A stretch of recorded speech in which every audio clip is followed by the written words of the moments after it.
আমি মনে করি বয়স থাকতেই husband wife quality time enjoy করা উচিত। ভালো কোথাও বছরে একবার ঘুরতে যাওয়া, মাসে অথবা সপ্তাহে একদিন রেস্টুরেন্টে খেতে যাওয়া উচিত। অনেক সময় এই জিনিসগুলোতে টাকা অপচয় মনে হতে পারে, তবে জীবনে বেঁচে থাকলে ইনশাল্লাহ রিজিকের ব্যবস্থা হবেই। সংসার জীবনে বিভিন্ন ধরনের রেসপন্সিবিলিটি আসবে, এটাই স্বাভাবিক। তবে তার মধ্যেও কিন্তু চাইলে সময় বের করা সম্ভব।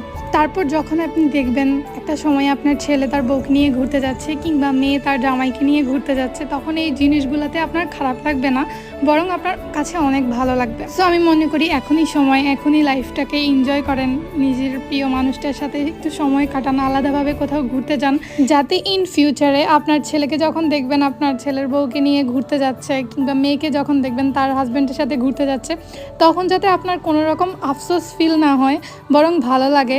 অ্যান্ড আপনার পার্টনারের সাথে কাটানো মুহূর্তগুলো সারা জীবন আপনার স্মৃতিতে অটুট হয়ে থাকে।